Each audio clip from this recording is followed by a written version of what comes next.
May 22, 1980. Early morning. Rockville Center, Long Island. Federal agents are at the door. Karen Hill is already awake. Henry was arrested at the airport the night before. There's cocaine in the house. She has maybe 60 seconds to decide. She flushes it. All of it. Tens of thousands of dollars, gone. Goodfellas shows you that scene. Then it moves on. Henry gets arrested, flips, enters witness protection, complains about egg noodles and ketchup. Karen gets maybe 2 minutes of the ending. One shot of her packing boxes. Then she disappears from the story entirely. If you're enjoying this deep dive into the story, hit the subscribe button and let us know in the comments from where in the world you are watching from today. That disappearance is deliberate, because Karen Hill's real story after the movie ends is messier, darker, and far more honest about what the mob life actually costs than anything Hollywood was willing to show you. Goodfellas is Henry's movie. Always was. Based on his testimony, his interviews, his version of events. Karen gets 20 minutes of screen time, most of it reacting to something Henry did. Lorraine Bracco earned an Oscar nomination playing her, but the character the movie gives you is incomplete in one specific way that matters. The real Karen Hill wasn't passive. She wasn't simply a woman who loved the lifestyle and looked the other way. She made active choices, informed ones, throughout 20 years of that marriage. She knew more than the film admits. She did more than the film shows. And when everything collapsed, the price she paid had almost nothing to do with mob justice and everything to do with the wreckage of a life built on someone else's criminal foundation. The movie ends.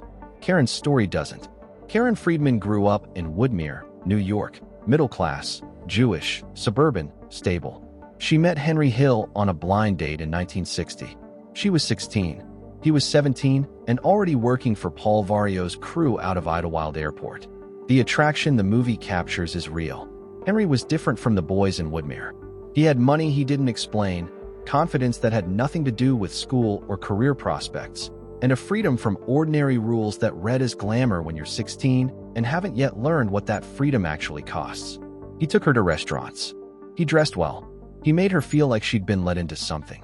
Within a year, Karen understood what Henry was, not the specific details, not the Lucchese family by name, but the basic fact that the cash didn't come from anything legitimate.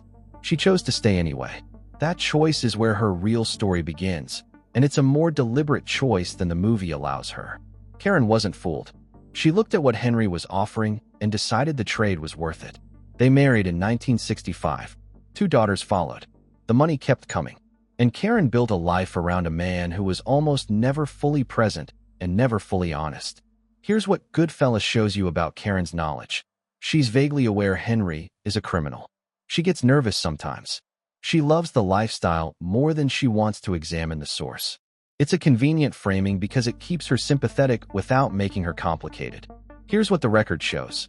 Karen was substantially more informed than that. By the early 1970s, she knew about the loan sharking. She knew Robert's Lounge. She knew Burke and Vario by presence and reputation. She understood the basic architecture of how Henry earned. She also knew about the other women, not as a suspicion, but as a fact she lived with. Henry's infidelity wasn't something Karen discovered dramatically. It was a constant of the marriage that she managed, fought against, and eventually accommodated because the alternative was walking away with nothing. The movie includes the scene where Karen puts a gun to Henry's head over his girlfriend Janice Rossi. That happened. What the movie frames as a single explosive moment was actually one episode in a years-long pattern that Karen later described with exhausted clarity. Not as the act of a woman pushed past her limit once, but as a woman who kept hitting that limit and kept choosing to stay. She stayed because leaving had real costs in that world. A wife who walked out took nothing. The money wasn't legally hers. The house, the cars, the social network of other wives, and the informal protections the crew provided. All of it ended the moment you stopped being someone's wife. Karen understood the economics of her situation precisely. Staying wasn't weakness. It was a calculation, and for a long time the math made a brutal kind of sense.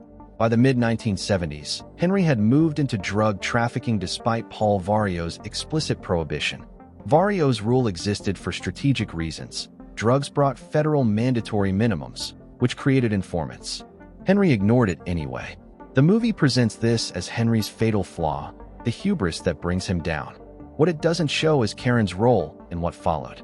Karen Hill was not a bystander to the drug operation.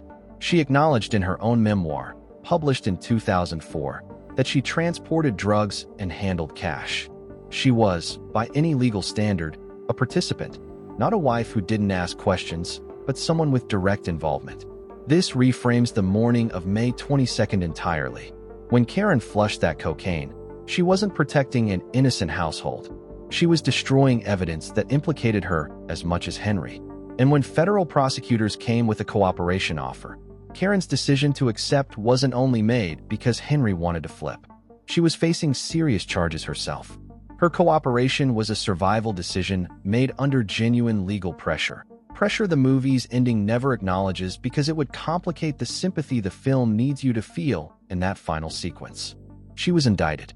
The charges were eventually dropped as part of the cooperation agreement. But Karen Hill spent the better part of a year facing federal prison, with 2 daughters, with a husband in custody, with no legitimate employment history and no independent income. If you find this story engaging, please take a moment to subscribe and enable notifications. It helps us continue producing in-depth content like this. That specific terror, that ordinary, grinding fear, is completely absent from the film. Witness protection is where the movie's omission becomes most dishonest. The film ends with Henry in a bathrobe on a suburban doorstep, a free man of sorts, narrating about missing the life. It's a brilliant ending. It's also a deliberately incomplete one. The U.S. Marshals relocated the Hills multiple times in the early years: Kentucky, Washington State, other locations that didn't hold. The reason they kept moving wasn't security concerns in the traditional sense. The reason was Henry. Henry Hill did not stop being Henry Hill because the government gave him a new name. He continued using drugs through witness protection. He continued pursuing other women. He made himself conspicuous repeatedly in ways that endangered the family and burned through the patience of the marshals assigned to protect them.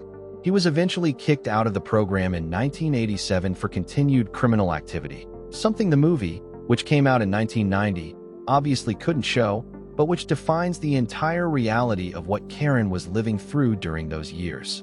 Karen was trying to build something functional in towns where her daughters couldn't tell anyone their real names, where she couldn't contact her family, where the social identity she'd spent 20 years constructing had been erased entirely. She was doing this while managing a husband in active addiction who was, by multiple accounts including her own, almost completely unreliable. The marriage ended in the early 1990s. Karen got almost nothing in the divorce. There was nothing legitimate to get. Here's what makes Karen's real story more important than the movie version. She rebuilt anyway. Not quickly, not without real damage. She worked. She raised her daughters largely on her own through the worst of it. She eventually returned to something resembling a private life, relationships, stability, an existence that had nothing to do with Henry or with the world she'd spent her 20s and 30s inside. In 2004, she published her memoir.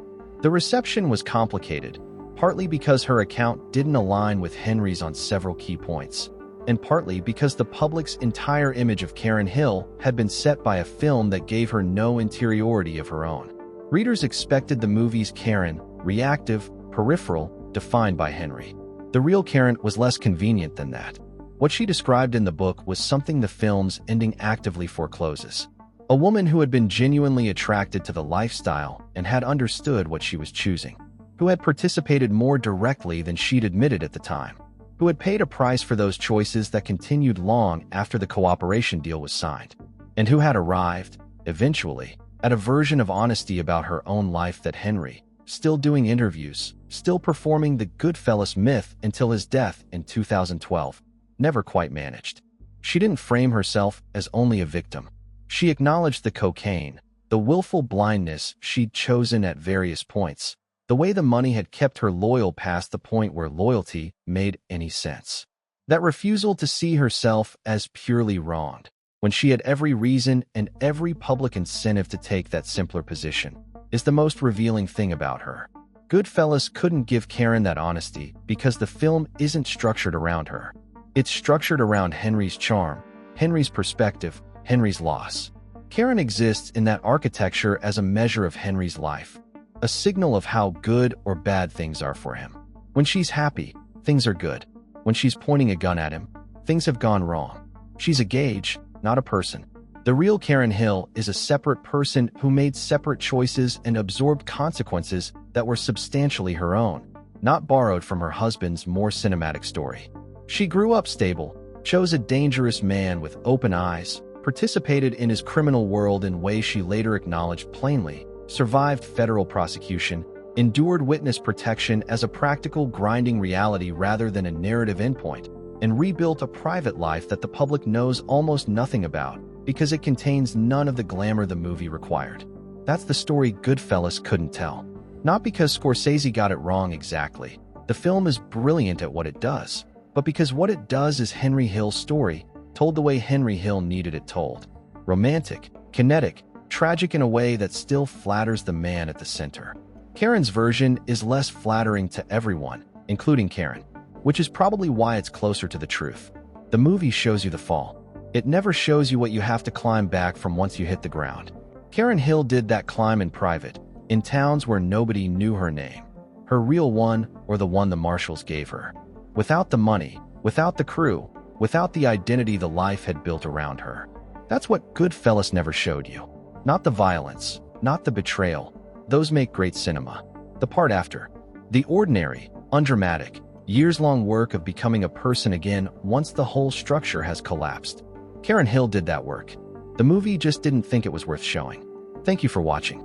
For more detailed historical breakdowns, check out the other videos on your screen now and don't forget to subscribe.